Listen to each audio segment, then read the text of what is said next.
So chapter 4 was called Moving Electrons, and it was where we got to look at electrons and the different types of electrons in an atom and the responsibilities they have in terms of chemistry. We started off the chapter by doing an experiment called the flame test, where we got to see some cool colors in the Bunsen burner flame. And we came to the conclusion that the colors were formed by and really were responsible for identifying the metal atoms that are in a substance. And each metal atom gave a characteristic color in the flame. Copper was probably the one that we remember the most. We should know that copper forms this blue-green color, and if a compound contains copper, then we will see that blue-green color in the flame. We should know that sodium gave us a yellow color, strontium gave us a deep red, and lithium gave us red too, but they were different sort of shades of red. And potassium gave us a sort of violet or purple color. And we can use these flame tests if we have an unknown substance, not to identify what the entire substance is, but at least to identify what metal is present in the substance. We talked about the overall process that was causing the light in the first place, the idea that electrons, when they're untouched, exist in a ground state in the atom. That means they're in their lowest possible energy level or energy shell. And when we put those atoms in the Bunsen burner, they were provided with some energy, so the electrons actually jump up to a higher level, and we call it the excited state.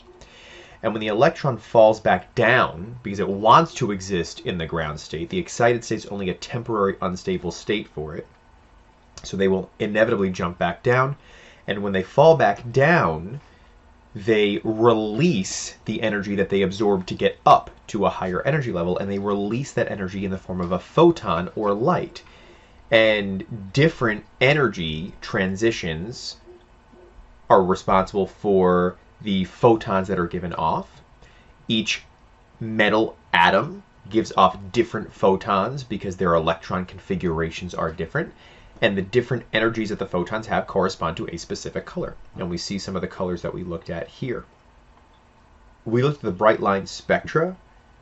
We did a lab where we looked at certain tubes of elemental gases, helium, hydrogen, mercury, and we saw that each element gave a characteristic bright line for similar reasons as the flame test. The excited electrons falling back down to ground state give off energy in the form of light, and we're able to identify elements in a mixture by using the bright line spectra. We call them fingerprints for an element. It's another form of identification. So we can use the flame test to get more of a range. It's not going to tell me exactly what the substance is, but it will tell me what element is in the substance, where the bright line spectra is more of a definitive fingerprint for what element is present.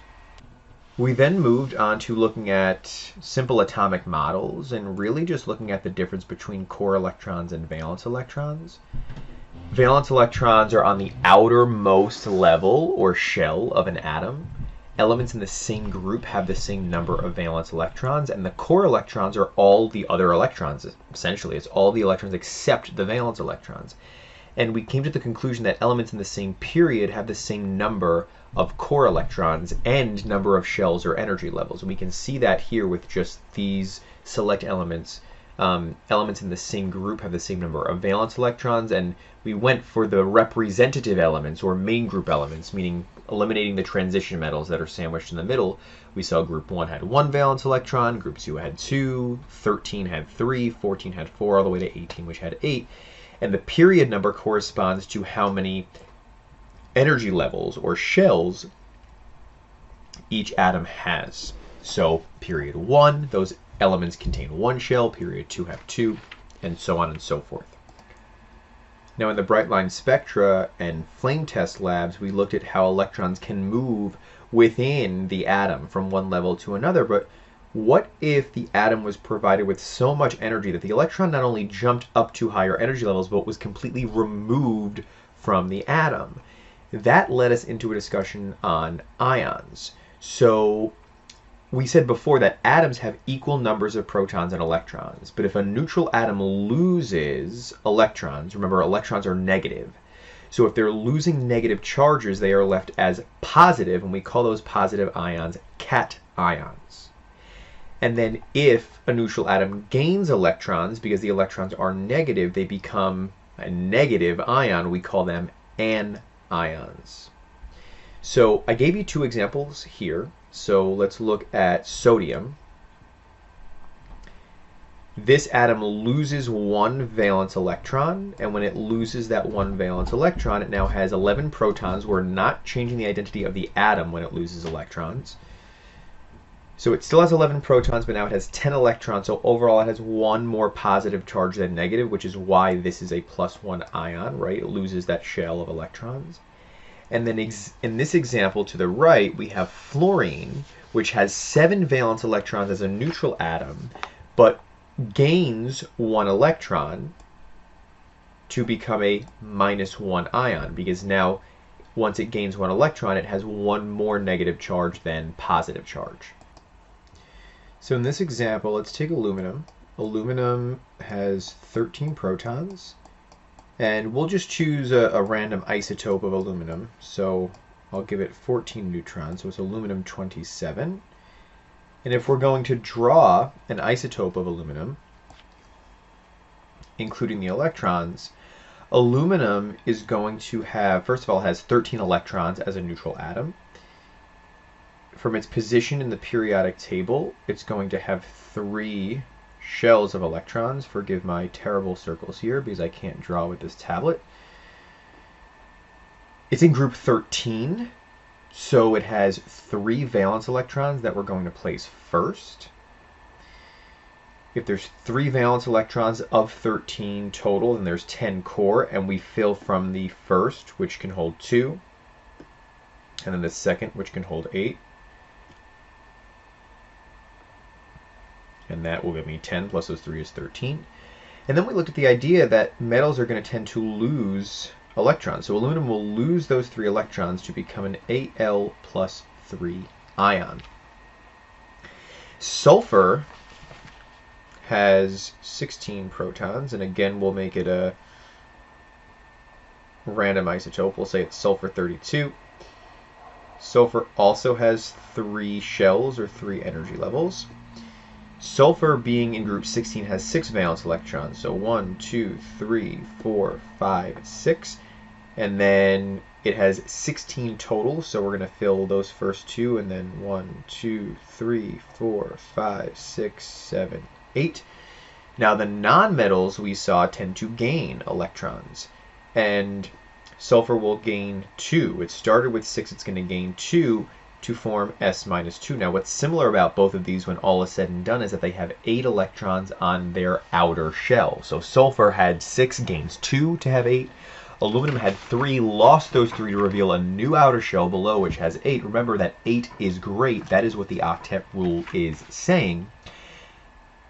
We called it noble gas envy at first, and it's the idea that these elements are going to, when they form ions, lose or gain a certain number of electrons to become like the nearest noble gas in the periodic table. And that's really what this cartoon is saying. The neon atom is saying that you're all wannabes because these other elements here want to lose or gain electrons to be like the closest noble gas. Okay? We saw that once these atoms lose or gain electrons to become positive or negative ions, that they can attract each other to form an ionic compound, which is a compound formed from the attraction of that positive ion, the cation, and the negative ion, the anion, right? It's almost always a metal cation and non-metal anion, but with certainty it will always be a cation and anion. In an ionic compound, one ion has to be positive and one ion has to be negative. We looked at writing the formula for ionic compounds and naming them. We looked at formula writing first because once we understood how many electrons these metals and nonmetals were going to lose or gain following that rule of noble gas envy, we saw in the periodic table there were some really nice patterns and trends that we could rely on. So because the number of valence electrons were the same per group, we saw that group 1 would always lose 1 electron, therefore always form +1 ions. Group 2, because they're going to lose their 2 valence electrons, will form +2. Group 13 form +3. We saw 14 could go either way. We didn't really see too many of those elements in ionic compounds. And then in group 15, because they have 5 valence electrons, they're going to gain 3 to have 8. That makes them a -3 ion. Group 16 was -2, 17 was -1, and 18, they didn't form ions because noble gases, they already had 8. There was some inherent stability in having 8 electrons already for them. So they were really non-reactive, not looking to form ions. We finished the chapter by looking at different types of ionic compounds and how to write formulas and name them. So the first type we looked at were binary ionic compounds. Binary meaning that those ionic compounds were made of a cation and anion, but from just 2 elements. So 1 element in the cation and 1 element in the anion. And to write the formula from the name, we have to write the symbol for each ion that's present, including the charge, and then we follow the rule of 0 charge, which was determining how many of each ion's needed to balance the overall compound's charge to 0, because by definition compounds are neutral. So lithium, being in group 1, formed a +1 ion. Phosphide is the ion that phosphorus forms, is -3. So the formula for lithium phosphide is Li3P, because I need 3 Li plus ions to balance out the 1 P minus 3. Barium fluoride, Ba+2, F -1, that balances to BaF2. And magnesium nitride, Mg+2, N -3, balances out to Mg3N2. Now to name them, it's fairly simple. We're going to name the first element, name the second element, but the ending changes to "ide." We want to watch out for some of the anomalies like nitride and phosphide. Typically we just drop the ending and put "ide," but nitrogen and phosphorus we drop off a little more. They become nitride and phosphide. So here the first element is calcium. The second element is bromine, so that changes to bromide, so calcium bromide. Here I have sodium and sulfur, that changes to sulfide. And then the last one I have aluminum, and then chlorine changes to chloride. So that's how we name and write formulas for binary ionic compounds. For ionic compounds with polyatomic ions, that's an ion that contains more than 1 element, right? 2 or more.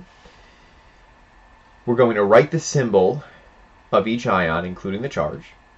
We're going to use the periodic table if it's a monatomic ion, meaning it's made of a single element, or the polyatomic ion table or chart, which you will have on the final exam, to help you write the formula for the polyatomic ion.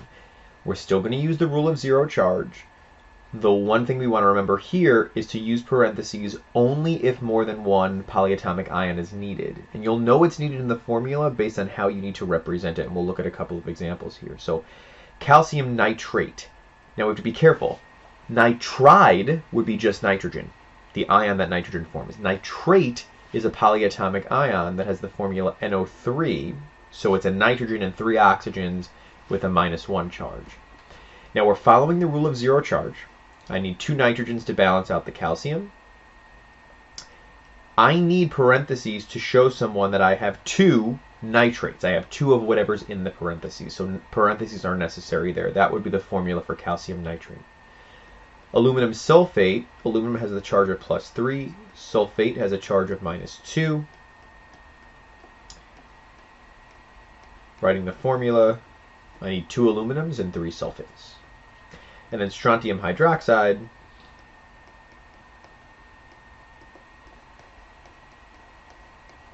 would look like that. To name these types of ionic compounds, follow the same rules. We're going to name the first either single element or polyatomic ion, then name the second. It's going to be a single element or polyatomic ion, and then we're just going to stick those 2 names together, but again, be careful of the polyatomic ions like nitrate and nitrite versus nitride, which is just nitrogen. So you have to be careful of the ites, ates, which are mostly polyatomic ions, and the ides, which are mostly monatomic ions. So here we have beryllium phosphate. Phosphate is the polyatomic ion there, that's the PO4. Here we have sodium and NO3 is our polyatomic ion nitrate. And then here we have gallium, and this polyatomic ion is acetate. So gallium acetate is the total name. Here are some examples of polyatomic ions we used. You have the chart that we used in class, but again, you will get the same chart that we used in class you will have in the final exam if you need to use it. The last type of ionic compound we looked at, these were the trickiest ones. These are ionic compounds containing transition metal cations. And we saved these for last because transition metals, which are these guys in the middle of the table, do not have a pattern in terms of what charge they form as an ion. They all form cations, so they all always lose electrons, but they don't always lose the same number of electrons. And because of that, we have to include Roman numerals in the name to tell someone what the charge of the transition metal is, otherwise they would not know. Now there are some exceptions. Silver always forms a +1 cation. Zinc and cadmium always form +2, so those are transition metals that do only form one cation.